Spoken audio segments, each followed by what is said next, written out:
Shape's Shark Tank feature is a fantastic tool for neglected leads. Now, what is a neglected lead? It's determined by you. So when a distribution rule takes place, lead comes in, let's say it submitted a form on your website, comes into the system, gets distributed to a user. The Shark Tank steps into play at that point to start reviewing the lead and see exactly what's happening with it. Is it being called? Is the status being changed by the user, etc.? So that if it's not being worked appropriately by a user, it can go into the Shark Tank and be available to other users to grab. That way, it's not just sitting in somebody's name forever, not being worked appropriately. It can be available to everyone. And it also increases competitiveness between your users, of course. That way, they're always trying to work their leads because they don't want somebody else to grab it. Now, with the Shark Tank, there's a handful of different options with how it works. So, number one, there's a pull queue view and a list view. A pull queue view is a blind pull. So, you'll see this get lead button in the top. If I hit that, it's just going to pull a lead from the Shark Tank randomly. I don't get to look at it. I don't get to review it. I just hit the button and it assigns it to me to work from there. A list view is just that. It's a list view. So if I click leads and scroll down a bit, I'll have a section for Shark Tank where I can go into that Shark Tank. I can see everything that's in it. Let me go to the sample, see if there's anything in here. There we go. So I can see everybody that's in here. I can see some information about them, right? I can see their name, their email, phone number, purpose, source, last time they called, their state, etc. I can review it fully without opening it. If I click it, I'll get an error letting me know, hey, you can't open it. So from here, I can kind of cherry pick which one I want. Like, let's say, boom, I want this one from Zillow, and I can hit claim. And that does the exact same thing as the get lead button. It pulls that lead into my name. So now I can work it, give it a call, email, text, etc., to fully work that lead. And I just stole that basically from the user that I was currently assigned to. Now, how leads get into the Shark Tank is totally up to you. You have a ton of settings in here to sort things and pull things based on what you need. When you're creating a Shark Tank, you can add a new one at the top. I already have two, so I'm just going to edit lead strategy here.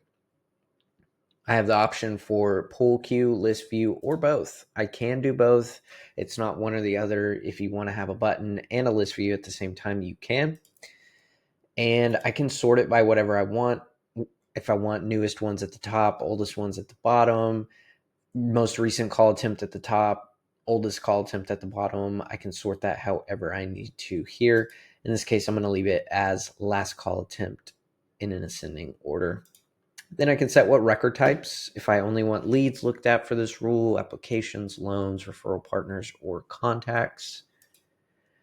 I can set a daily cap. This is across all of the rules. It is not just one, but if I set a cap of, hey, only 10 leads can be pulled from the Shark Tank, that cap is applied across all of these rules.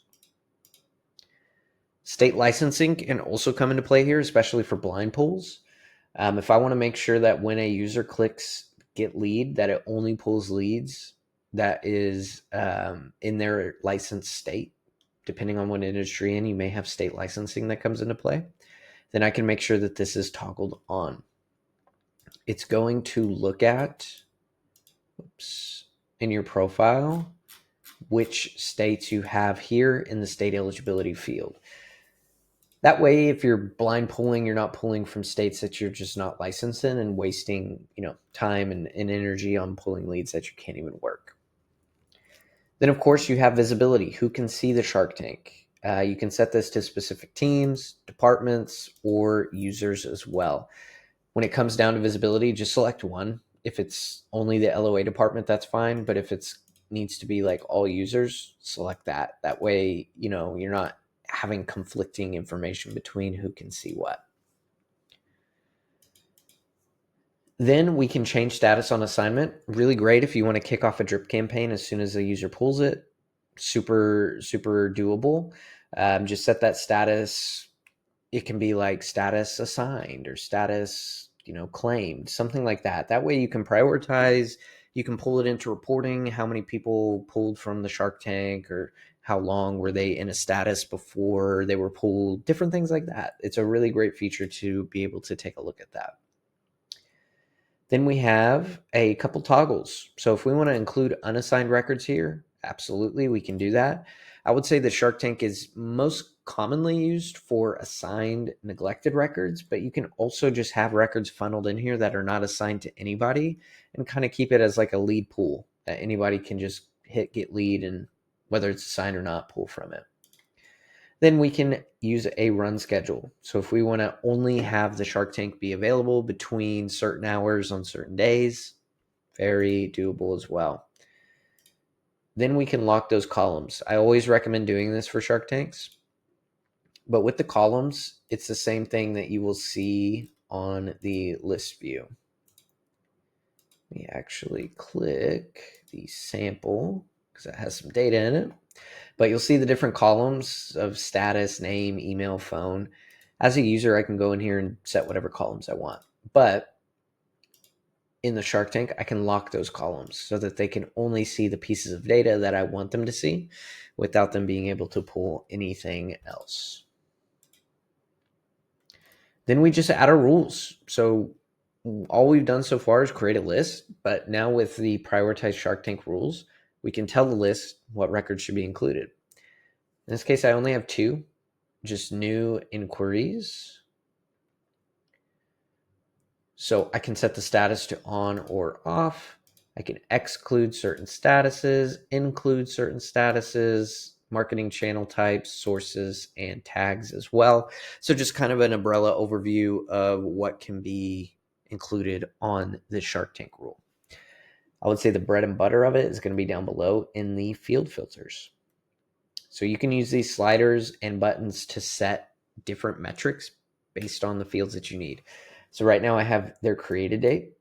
Has to be within 12 hours in order to be eligible to be pulled onto the Shark Tank. So if they're older than that, they can't show up here.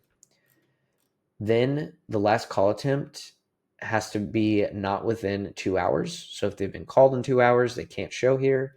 And if their last status change is within 0 to 1 days, so if they've had a status change in the last day, they can't show here. So all of these filters kind of pile on top of one another. So if you're trying to make something super specific and adding a bunch of filters, that is very doable. Just keep in mind, each one interacts with the next. They kind of compound on top of one another. So if you add a bunch of filters and nothing's available in your Shark Tank, then you'll have to go back into your filters and adjust them. So I always recommend do one at a time. Just set a filter, hit save, double check, take a look, see if everything's pulling as you're expecting. If it is, hop back in here, add another filter. That way, you're not adding 10 filters and getting lost on which one is causing you trouble. You can just add them one at a time and build it from there.